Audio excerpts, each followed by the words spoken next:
I don't ever slow up, no I don't take shit. I got no love for the fakeness. If you wanna play tough and wanna hate this, I'll always show up.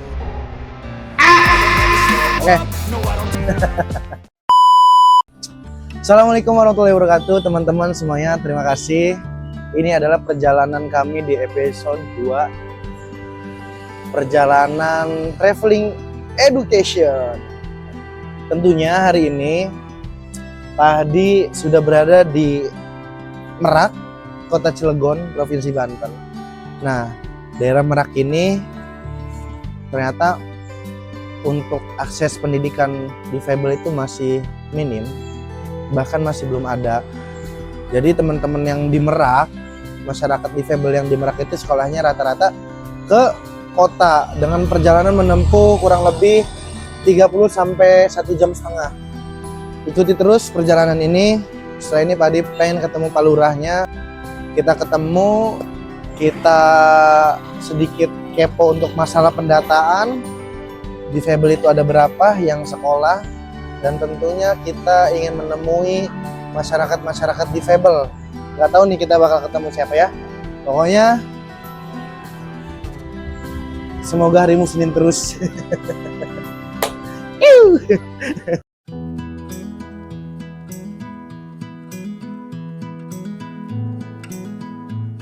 Oke teman-teman, sekarang Pak Din lagi di Kelurahan Grem Asem makanan itu mah. Bukan, Grem. Kita mau silaturahmi ke kalurahnya atau Pak Sektornya ataupun yang ada. Kita ingin menanyakan tentang bagaimana terkait data, terkait apakah ada SLB di sini, apakah bagaimana, pokoknya banyak sekali pertanyaan. Nanti kita langsung datang ke kalurahnya, yuk. Cus. Oke, alhamdulillah hari ini Pak Hadi sedang bersama Pak Kasih Pemerintahan, Pak ya? Ya. Dengan Bapak siapa? Anton, Pak. Bapak Anton di Kelurahan Grem. Kelurahan Grem di Kota Cilegon. Nah, alhamdulillah nih Pak, tadi saya nyari kelurahannya nih, di mana ternyata tadi nanya-nanya keluarga, ada Pak di sebelah kiri. Oh, sebelah kiri. Kira-kira nih Pak, di sini secara data untuk teman-teman difabel itu perkiraan ada berapa sih Pak untuk yang sekolah? Yang sekolah kita kurang tahu ya, tapi kalau yang udah usia produktif, dewasa tuh ada, yang ada perkumpulannya di Kedem Raya ada. Apa nama perkumpulannya? Aduh lupa lagi, saya lupa. Kayak Ada. Pertuni gitu. Ada perkumpulannya, mereka dilatih untuk. Oh, berarti pemberdayaan. Ada pemberdayaan. Difabel di Kelurahan Grem. Apa Pak pemberdayaan? Namanya saya lupa, tapi tahun sekarang lah sering ketemu, dilibatkan untuk kayak kebencanaan. Selain itu pemberdayaan produk ada Pak? Ada memproduk. Apa itu? Jadi kayak bikin air macun gitu ya. Air mancur? Macun Macun itu apa? Macun itu kayak lap buat industri itu, dijahit buat lap. Oh. Ada beberapa produk yang memang memberdayakan mereka. Pemberdayaan dari teman-teman difabel menjadi karya. Dari karya. Luar biasa. Berarti kelurahan ini kan setidaknya sudah menempatkan, memposisikan bagaimana pengajakan yang merangkul teman-teman. Ya, difabel. Tapi karena di sini tadi ya belum ada data untuk yang sekolah Pak ya. Sekolah. Kira-kira di sini ada nggak sih Pak sekolah SLB di daerah kelurahan ini, di sekitar sini? SLB nggak ada. SLB nggak ada. Berarti harapan Bapak gimana Pak? Ya harapannya bisa dibangunkan per wilayah per kecamatan satu sekolah khusus ya. Karena kita tidak berharap masyarakat banyak yang difabel ya. Jadi makanya ketika di sini tuh ketika mau nikah, kita edukasi. Edukasi. Jadi mulai vitaminnya, makanannya bagaimana. Jadi di sini tuh ada program dulu tuh ketika mau nikah, kita kumpulin, kita tanya pranikah itu ada, dan program itu udah masuk ke KUA. Jadi pengetahuan tentang kesehatan seks reproduksinya. Jadi itu kan kita menghindari hal-hal yang orang tidak tahu atau mitos. Jadi mereka pengetahuan, jadi mereka akan jaga dirinya sendiri dengan pengetahuan dasar. Oke, alhamdulillah. Gitu aja Pak ya, Pak Anton. Siap. Terima kasih banyak. Siap. Salam sama bapak-bapak semua ya. Jadi gitu teman-teman ya. Ini lagi di kelurahan nih, alhamdulillah lingkungan asli juga. Terima kasih.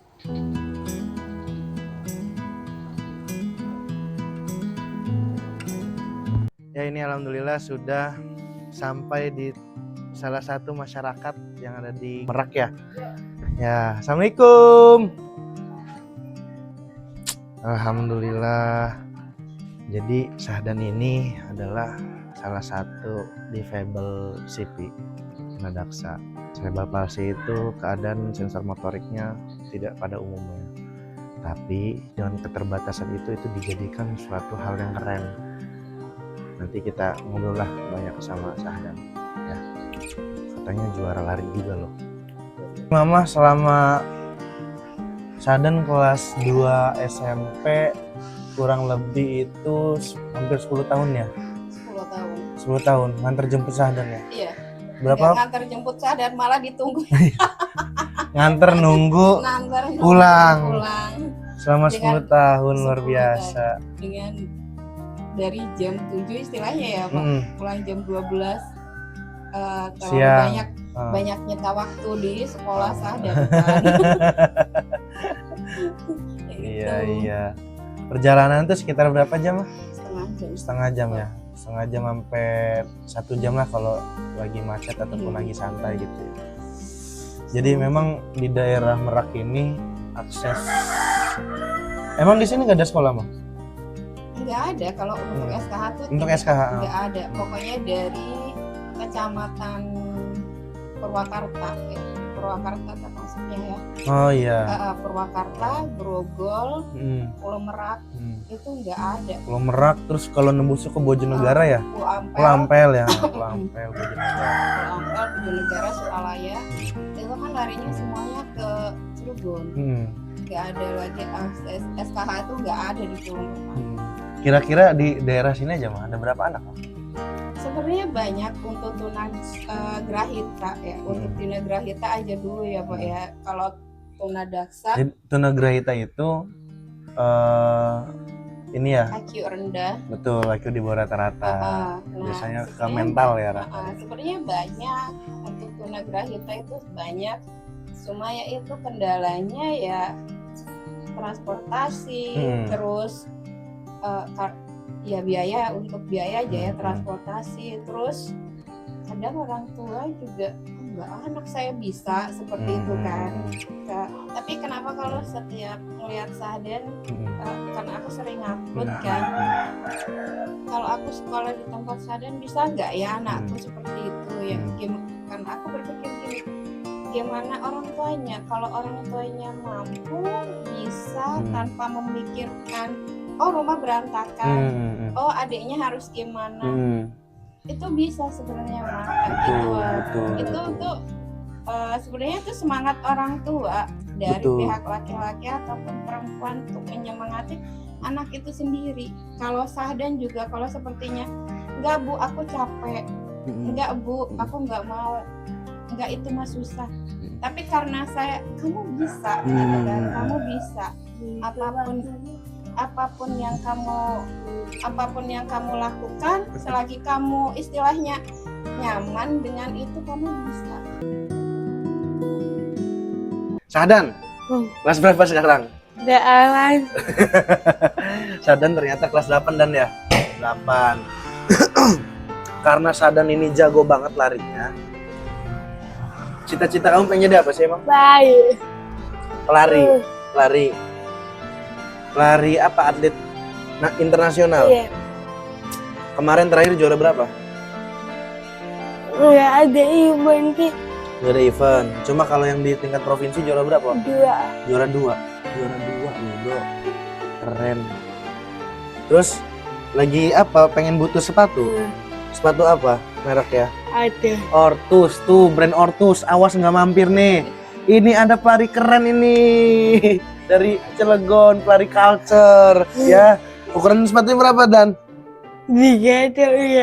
39. Awas nanti nggak datang.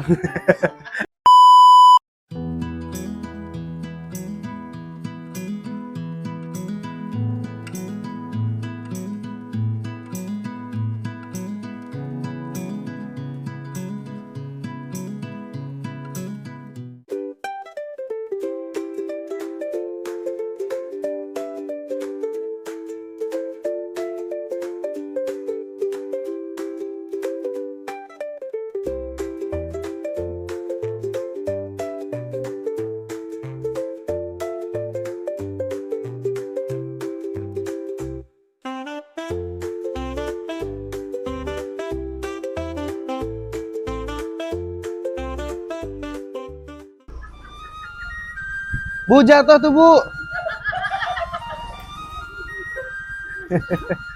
Jojong aja Bu.